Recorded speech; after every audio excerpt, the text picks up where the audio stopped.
Hello दोस्तों, स्वागत करता हूँ आप सभी का अपने यूट्यूब चैनल सेल्सफोर्स शिक्षा में। आज हम फ्यूचर मेथड के बारे में पढ़ने वाले हैं। सेल्सफोर्स में मिक्स डीएमएल का एक प्रॉब्लम क्रिएट हो जाता है कई बार, वो कैसे हम रिजोल्व करते हैं उसको भी हम देखेंगे इस वीडियो में। Future method. Future method is use to run a job in future. Future method का यूज आप तब करते हो जब आप किसी जॉब को फ्यूचर में रन कर रहे हो, ठीक है। It works on a set and forget policy. Basically this method used for future use. यानी कि ये सेट और फॉरगेट, यानी कि कोई चीज आप सेट करो और भूल जाओ, यानी कि फ्यूचर में एग्जीक्यूट होगा वो। आप अब उसको मतलब नहीं है कि वो क्या कहते हैं, उसके लिए चेनिंग वाला सीन है, या फिर कि अभी ये वाला ऑपरेशन 1 आपका जब एग्जीक्यूट होकर खत्म हो जाएगा तो ऑपरेशन 2 एग्जीक्यूट होगा। यानी कि आपको क्लियर है ये चीज़ कि ये चीज़ कब एग्जीक्यूट होने वाली है, तो वो इस केस में नहीं होता। फ्यूचर मेथड में अगर आपने कोई चीज़ सेट करी, कोई ऑपरेशन सेट करा, फिर आप भूल जाओ, वो फ्यूचर में एग्जीक्यूट होगा, ठीक है। Basically this method is use for future use. Syntax आप देखो यहाँ पे मैंने लिखा हुआ है, तो फ्यूचर एनोटेशन का आप यूज़ करते हो इसके अंदर, और अपना जो भी मेथड है, जो भी आपको ऑपरेशन परफॉर्म करना है, वो अपना मेथड के अंदर लिख देते हो। एक चीज़ और इसमें ध्यान रखने वाली है कि इसमें हमेशा स्टैटिक और वॉइड का यूज़ होता है, इसमें कोई रिटर्न टाइप नहीं होता है। तो फ्यूचर मेथड कोई जॉब आईडी भी रिटर्न नहीं करता है, तो वो हम आगे पढ़ेंगे। Advantages of future use. Future method का एडवांटेजेस क्या हैं, क्या क्या उसकी खासियत है। Use in web service, call out in external services. तो फ्यूचर मेथड सबसे इंपॉर्टेंट जो इसका यूज़ है कि जब वेब सर्विसेज के साथ आप काम कर रहे हो, तो एक्सटर्नल सर्विस जब आप कॉल कर रहे हो उस टाइम पे फ्यूचर मेथड का यूज़ करते हो। You can perform mix DML using future method. बहुत इंपॉर्टेंट ये क्या कहते हैं लाइन, अगर आप देखोगे कि मिक्स्ड डीएमएल परफॉर्म कर सकते हो आप फ्यूचर मेथड का यूज़ करके। तो मिक्स्ड डीएमएल बेसिकली होता क्या, अगर इसको थोड़ा सा अंडरस्टैंड करें तो मिक्स्ड डीएमएल मैंने यहाँ लिखा हुआ है, there are two types of objects in Salesforce. दो तरीके के ऑब्जेक्ट्स होते हैं सेल्सफोर्स में, सेटअप ऑब्जेक्ट्स और नॉन सेटअप ऑब्जेक्ट्स, ठीक है। Setup objects are the objects that affect the user access to records in the organisation. Setup objects वो होते हैं जो यूजर का एक्सेस को इफेक्ट कर देते हैं रिकॉर्ड्स पर। सपोज किसी यूजर को किसी पर्टिकुलर रिकॉर्ड का एक्सेस है और उस चीज को इफेक्ट हो रहा है, तो वो चीज जिससे इफेक्ट हो रही है उनको हम सेटअप ऑब्जेक्ट बोलते हैं। जैसे कि यूजर ऑब्जेक्ट हो गया, आपका खुद का प्रोफाइल हो गई, परमिशन सेट वगैरह हो गए, इनसे ही जो रिकॉर्ड का एक्सेस है वो इफेक्ट होता है किसी पर्टिकुलर यूजर का। तो उन ऑब्जेक्ट्स को हम क्या बोलते हैं, सेटअप ऑब्जेक्ट्स बोलते हैं। ईटीसी और भी बहुत सारे हैं, ठीक है। नॉन सेटअप ऑब्जेक्ट्स क्या होते हैं, जितने भी कस्टमर स्टैंडर्ड ऑब्जेक्ट्स सेल्सफोर्स के होते हैं वो सब नॉन सेटअप ऑब्जेक्ट्स के अंदर आते हैं। तो मिक्स्ड डीएमएल एरर कब आता है, तो mixed DML operation error comes when you try to perform DML operation on setup and non setup objects in a single transaction. यानी कि सेटअप ऑब्जेक्ट्स और नॉन सेटअप ऑब्जेक्ट्स दोनों पे ही आप ऑपरेशन परफॉर्म कर रहे हो एक सिंगल ट्रांजैक्शन में, तो आपका मिक्स डीएमएल का एरर आता है। अभी हम एग्जांपल जब आगे देखेंगे तो मैं आपको ये दिखाऊंगा अभी कि क्या होता है। तो जब भी आप सिंगल ट्रांजैक्शन में कोशिश करोगे, सेटअप ऑब्जेक्ट्स और नॉन सेटअप ऑप्शन ऑब्जेक्ट्स दोनों का ही ऑपरेट करने की कोशिश करोगे सिंगल ट्रांजैक्शन में, तो आपको ये एरर देखने को मिलेगा। This restriction exists because some S objects affect the user record access in the organization. You must insert or update these types of S objects in a different transaction to prevent operations from happening with incorrect access level permissions. तो इससे prevent करने के लिए जो ये problem create हो जाती है मिक्स डीएमएल की, आपको क्या करना होगा कि डिफरेंट ट्रांजेक्शन में दोनों का ही एग्जीक्यूशन परफॉर्म कराना होगा, सेटअप ऑब्जेक्ट्स और नॉन सेटअप ऑब्जेक्ट्स का। For example, you can't update an account and a user role in a single transaction, कि आप कोई यूजर रोल और अकाउंट सिंगल ट्रांजेक्शन में अपडेट नहीं कर सकते हो। ये एक एग्जाम्पल मैंने यहाँ लिखा हुआ है, एक एग्जाम्पल हम देखेंगे भी आगे। ओके, तो और क्या एडवांटेज है कि मिक्स डीएमएल परफॉर्म कर सकते हैं हम, वो हम देखेंगे आगे एक एडवांटेज, ठीक है। But using future method we can perform mix DML by performing one type of DML in asynchronous using future method and other type in normal transaction. तो कैसे फ्यूचर मेथड का यूज़ करके कैसे हम मिक्स डीएमएल परफॉर्म करेंगे कि हम जो हमारी एसिंक्रोनस जॉब है उसको हम फ्यूचर मेथड के थ्रू यूज़ कर लेंगे, ठीक है। यानी कि डिफरेंट ट्रांजेक्शन में उसको शिफ्ट कर देंगे, और जो हमारा दूसरा डीएमएल परफॉर्म करने वाले हैं हम अपना, वो हम नॉर्मल ट्रांजेक्शन में परफॉर्म कर देंगे। तो उससे क्या होगा कि एक ट्रांजेक्शन हमने नॉर्मल वाले ट्रांजेक्शन में परफॉर्म कर ली, एक जो एसिंक्रोनस वाली थी हमने वो फ्यूचर मेथड में डाल दी, यानी कि लेटर, कि वो लेटर परफॉर्म होगा। तो हमने क्या करा, दोनों का ट्रांजेक्शन सेपरेट कर दिया, और उससे क्या हो सकता है कि जो सेटअप ऑब्जेक्ट्स है उनका ट्रांजेक्शन, नॉन सेटअप ऑब्जेक्ट्स है उनका ट्रांजेक्शन हमने डिफरेंट उसके अंदर डाल दिया, तो हम मिक्स डीएमएल परफॉर्म कर पाएंगे इससे। When there are CPU limit exception and SOQL 101 exceptions, we can use future and push the business logic that's not of that priority to get executed in asynchronous mode. और advantage क्या है इसका कि जब आपके सामने ये एरर आता है कि CPU लिमिट टाइम एक्सेप्शंस आते हैं, यानी SOQL 101 एक्सेप्शन आपके सामने आते हैं जब, है ना, कि लिमिट रीच हो रही है आपकी, उस केस में आप फ्यूचर मेथड का यूज़ कर सकते हो और पुश कर सकते हो अपना वो वाला लॉजिक जो ज़्यादा प्रायोरिटी का नहीं है, किसको, एसिंक्रोनस मोड में, यानी कि वो बाद में एग्जीक्यूट होता रहेगा, तो वो अभी अपने आपके लिए अभी उतना प्रायोरिटी पे नहीं है, तो फ्यूचर मेथड का आप वहाँ पे भी यूज़ कर सकते हो इन एरर से डील करने के लिए, ठीक है। ओके, सो डिसएडवांटेजेस भी हैं कुछ इसके। डिसएडवांटेजेस क्या है वो देखते हैं। Chaining is not possible, so you can not call a future method from another future method और batch apex, like it is not guaranteed that method will execute in same order as they called. If you want to do that, then go for queuable. तो क्या कहना चाह रहा हूँ मैं यहाँ पे, चेनिंग पॉसिबल नहीं है। चेनिंग पॉसिबल यहाँ मतलब क्या है इसका, चेनिंग मतलब ये है कि मेरे को ये क्लियर है कि मेरा पहले मेथड 1 एग्जीक्यूट हो रहा है, फिर मेरा मेथड 2 एग्जीक्यूट हो रहा है, फिर मेरा मेथड 3 एग्जीक्यूट हो रहा है, यानी कि मेरे ऑपरेशन जो परफॉर्म हो रहे हैं मैं क्लियर हूँ कि इसके बाद ये, इसके बाद ये, इसके बाद ये, ठीक है। तो यानी कि एक चेनिंग जो है वहाँ पे मेरे को क्लियर है कि इसके बाद ये परफॉर्म होने वाला है। बट यहाँ पे क्या होता है फ्यूचर मेथड में कि हम पहली बात तो एक फ्यूचर मेथड से दूसरा फ्यूचर मेथड नहीं कॉल कर सकते, और दूसरा अगर हम फ्यूचर मेथड जो होता है आपका वो लेटर एग्जीक्यूट होता है, तो उसमें गारंटी नहीं है, आपको कुछ क्लियर ही नहीं है कि जो आपका मेथड है आप जिस क्या कहते हैं ऑर्डर में एग्जीक्यूट कराना चाह रहे हो उसी ऑर्डर में एग्जीक्यूट होगा, वो क्लियर, वो बिल्कुल भी गारंटी इस चीज़ की नहीं है फ्यूचर मेथड में।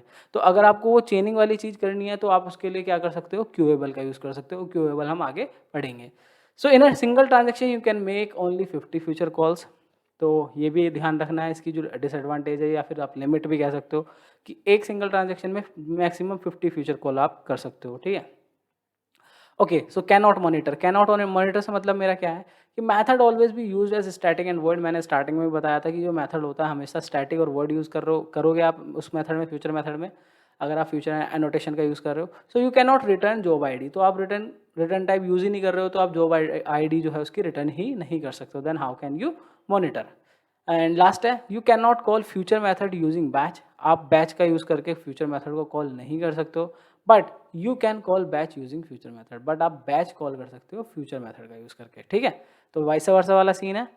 ओके, सो कुछ एडवांटेजेस, कुछ डिसएडवांटेजेस अभी हमने यहाँ पे वर्बली समझे हैं, बट अभी हम क्या करेंगे, एक एग्जांपल के थ्रू उसको समझते हैं। तो देखते हैं गाइस, तो डेवलपर कंसोल में लॉग इन कर लिया है मैंने। अभी आपको यहाँ पे न्यू पे जाके एपेक्स क्लास क्रिएट कर लेनी है सबसे पहले। तो मैं उसका नाम रख रहा हूँ सपोज क्रिएट अकाउंट,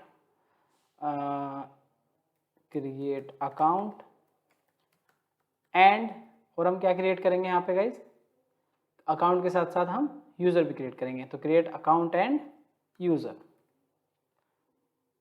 ओके, मैंने इसका नाम रखा, ठीक है। तो क्लास मेरी यहाँ पे क्रिएट हो गई है। अभी मुझे क्या करना है, एक मेथड बनाना है, public static void create data, हमने इसका नाम रखा।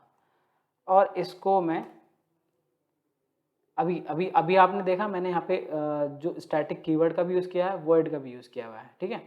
बट अगर मैं यहाँ पे फ्यूचर एनोटेशन का यूज़ करूँ, और वर्ड का यूज़ ना करके मैं यहाँ पे एक रिटर्न टाइप अपना ले लेता हूँ, ठीक है। कुछ भी मैं यहाँ पे रिटर्न करा लेता हूँ और इसको सेव करता हूँ। तो यहाँ पे मेरा एक प्रॉब्लम देख रहे हो आप, तो यहाँ पे एक एरर आ रहा है, future method do not support return type of integer. Future method return type को सपोर्ट ही नहीं करता है, पहली चीज़। तो आप यहाँ पे क्या करोगे, वॉइड यहाँ पे लिखोगे अगर आप फ्यूचर मेथड का यूज़ कर रहे हो। सपोज मैं अकाउंट जो अपना क्रिएट कराना चाह रहा हूँ, मैं ट्रिगर से क्रिएट करना चाह रहा हूँ, तो मैं यहाँ पे एक पैरामीटर ले लेता हूँ लिस्ट टाइप का, अकाउंट हम यहाँ पे ले लेते हैं, या अपडेट कराना चाह रहा हूँ, ठीक है। यहाँ पे गाइस सोचो मैं अपडेट कर रहा हूँ, और यूपी अकाउंट मैं यहाँ पे ले लेता हूँ और इसको सेव करने की कोशिश करता हूँ। तो जब मैं इसको सेव करने की कोशिश करूँगा तो यहाँ पे आप देख रहे हो कि आपके सामने जो एरर आ रहा है वो क्या आ रहा है, ओके। तो आपके सामने जो एरर आ रहा है, future method do not support parameter type of list. तो फ्यूचर मेथड जो है parameter type of list type का पैरामीटर को सपोर्ट नहीं करता है, बल्कि ऐसा नहीं है। लेकिन अगर आप यहाँ पे अकाउंट की जगह आईडी यूज़ कर लोगे और उसको आप सेव करने की कोशिश करोगे तो वो आपको सेव करने देगा। ठीक है, तो ये छोटी छोटी सी चीज़ें थी जो मैं आपको स्टार्टिंग में भी बता रहा था कि आप फ्यूचर मेथड में सबसे पहले स्टैटिक और वॉइड का यूज़ करोगे। ठीक है, और क्या कहते हैं, जब आप यहाँ पे पैरामीटर पास कर रहे हो तो आप कैसे पैरामीटर पास करोगे, जो भी आपने अकाउंट और ये क्या कहते हैं ऑब्जेक्ट का नाम अगर आप पास कर रहे हो तो उस तरीके से वो उसको नहीं लेने देता है।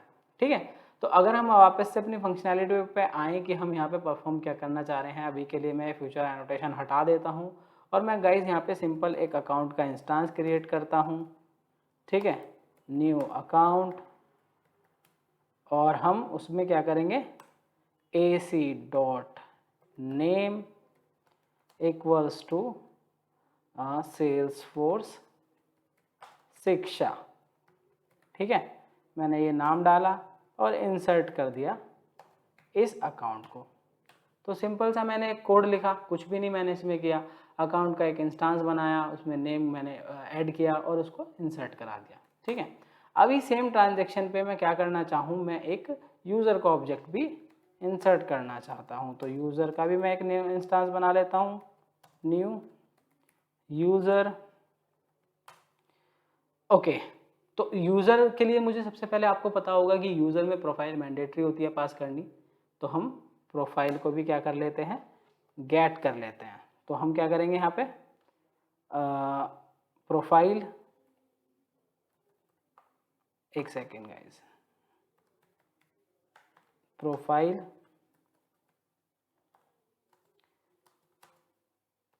Select ID comma name from profile where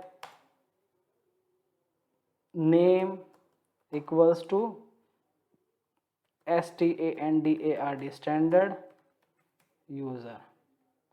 तो मैंने क्या करा, मैंने गाइज प्रोफाइल गेट कर ली, कौन सी, स्टैंडर्ड यूज़र की प्रोफाइल मैंने गेट कर ली। ठीक है, अभी मैं क्या करता हूँ, रोल भी गेट कर लेता हूँ यूज़र का। तो यूज़र रोल,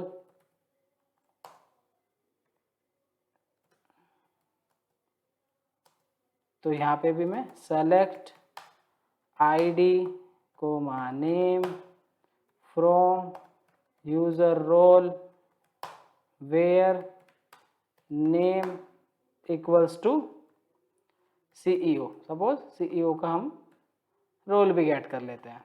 ठीक है, इसको भी मैं सेव कर देता हूँ। अभी हमारे पास यूज़र रोल भी आ गया और प्रोफाइल का नेम भी आ गया। अब हम क्या करेंगे, यूज़र क्रिएट करेंगे। तो इंस्टेंस ऑलरेडी क्रिएट कर चुके हैं हम। तो U dot name equals to Salesforce Shiksha suppose. ठीक है, U dot profile equals to P0.id,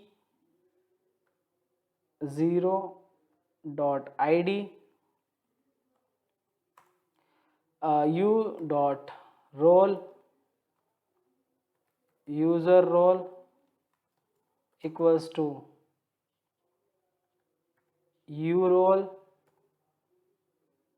dot, sorry list हमने बनाई है तो इंडेक्स पास कर देते हैं, आईडी, और क्या करते हैं, ईमेल का पास कर देते हैं, U dot email equals to Salesforce Shiksha @gmail.com। ठीक है, तो हमने ईमेल भी पास कर दिया।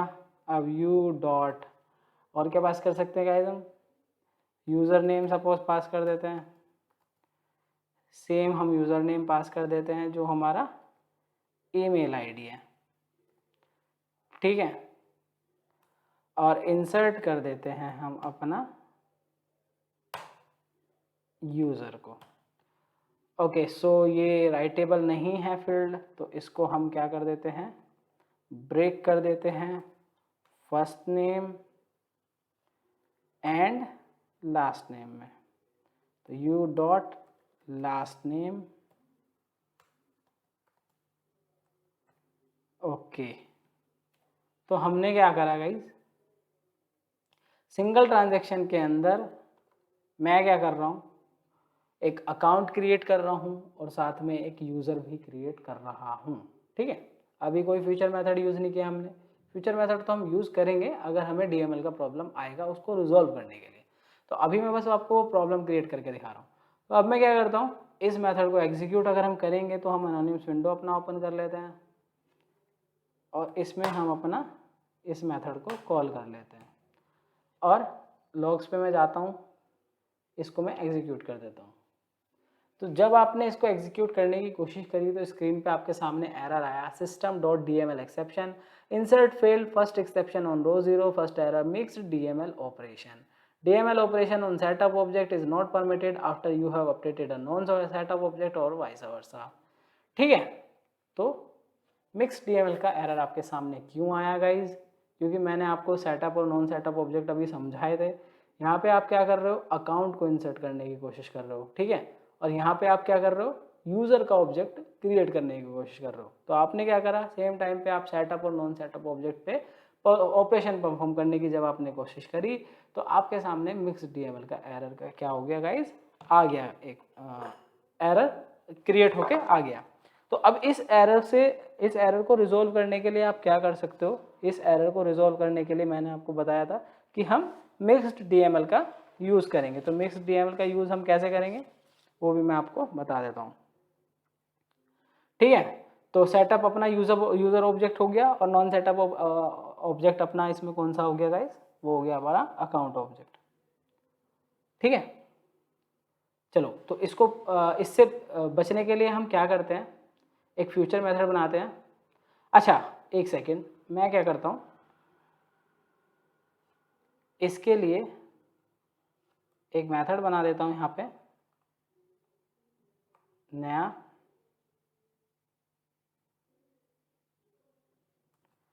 Public static void create user, ठीक है। और इसके अंदर मैं अपना ये कोड डाल देता हूँ और इसको सेव कर देता हूँ।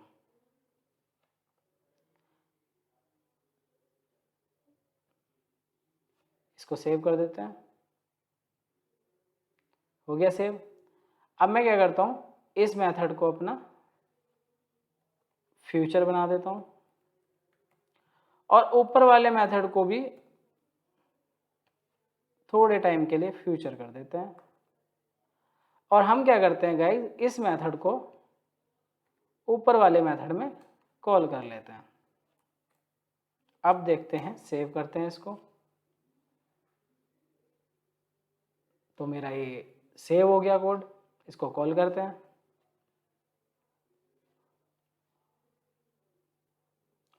कॉल भी हो गया, बट आपके सामने एक एरर आया। क्या एरर आया, दो एरर आए बेसिकली। तो एक तो मिक्स DML का तो आपको पहले ही आ गया था, ये तो अभी का नहीं है, पहले का है। मैं एक बार इसको क्लियर करके आपको दिखा देता हूँ दोबारा से रन करके, जिससे कि कोई कंफ्यूजन ना रहे। तो आपके सामने जो एरर आया अभी सिर्फ ये आया है कि future method can not be call from a future और बैच मेथड। यानी कि आप यहाँ पे क्या कोशिश कर रहे हो, एक फ्यूचर मेथड आपका ये रहा, दूसरा फ्यूचर मेथड आपका ये रहा। तो आप क्या कोशिश कर रहे हो कि इस वाले फ्यूचर मेथड को इस वाले फ्यूचर मेथड से कॉल करने की कोशिश कर रहे हो, जो कि पॉसिबल नहीं है। ये भी मैं आपको पहले उसकी डिसएडवांटेजेस में बता चुका हूँ। तो आप क्या करोगे, इसको आप यहाँ से अगर हटा दो या इसको लिखा रहने दो और इसको फ्यूचर ना रखो। अगर मैं इसको फ्यूचर नहीं रखता हूँ गाइस तो मेरा क्या होगा, यहाँ पे आप देखोगे कि जो आपका ये नॉन सेटअप ऑब्जेक्ट है, यानी कि आपका जो अकाउंट है, इसको तो आपने इंसर्ट कर लिया नॉर्मल ट्रांजैक्शन में, कोई फ्यूचर मेथड का यूज़ नहीं किया, और आपने फिर एक मेथड कॉल कर दिया और वो मेथड आपका क्या है, फ्यूचर मेथड है नहीं। तो इसको आपने एसिंक्रोनस ट्रांजैक्शन में एग्जीक्यूट करा लिया और जो यूज़र आपने अपना क्रिएट करा वो आपने कहाँ क्रिएट करा गाइस, एसिंक्रोनस मेथड यानी फ्यूचर मेथड का यूज़ करके। तो अभी अगर मैं इसको एग्जीक्यूट करने की कोशिश करूँ तो क्या मेरा एग्जीक्यूट होगा, इसको भी देख लेते हैं। और एग्जीक्यूट कर देते हैं। अच्छा, इंसर्ट फेल, ओके, ये लाइसेंस का इशू गाइज मेरे सामने आया है, ये कोई कोड से रिलेटेड इशू नहीं है।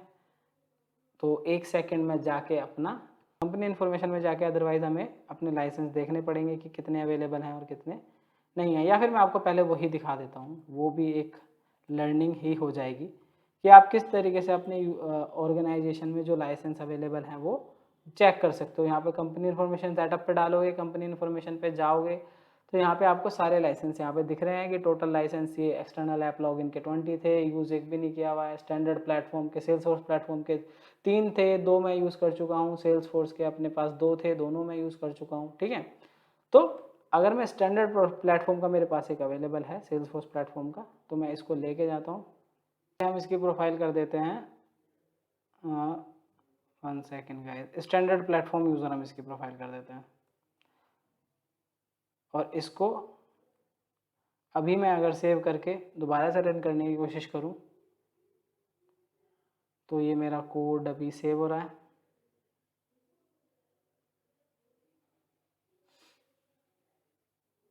ओके, तो ये सेव हो गया है।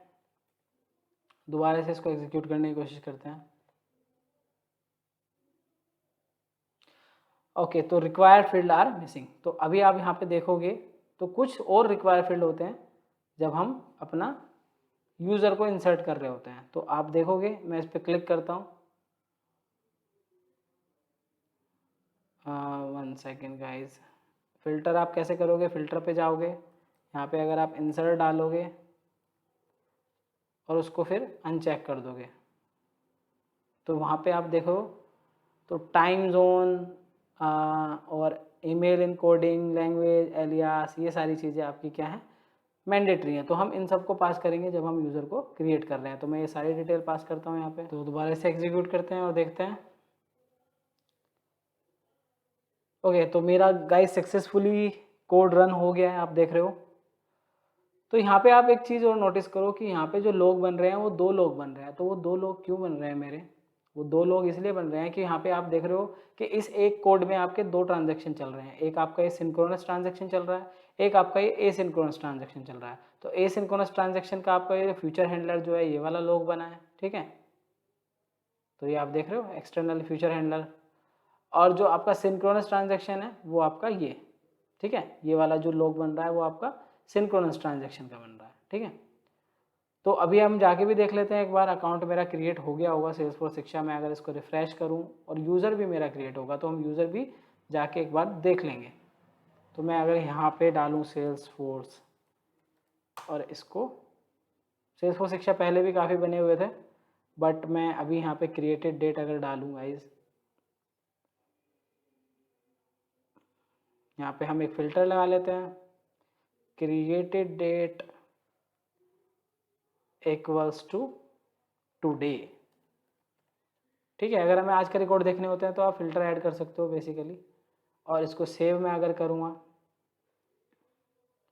तो ये सारे रिकॉर्ड मेरे आज बने हैं। अच्छा, अब ये सारे रिकॉर्ड मेरे आज कैसे बने हैं गाइस? क्योंकि अभी हम जब एग्जीक्यूट कर रहे थे आप देख रहे होंगे बार बार कि हमारा जो एग्जीक्यूशन हो रहा था वो फेल हो रहा था एसिंक्रोनस वाला, ठीक है। सिंक्रोनस तो हमारा बार बार रन हो रहा था। तो जितने भी ये मेरे कोड अकाउंट बने हुए हैं वो आज के ही बने हुए हैं, ठीक है।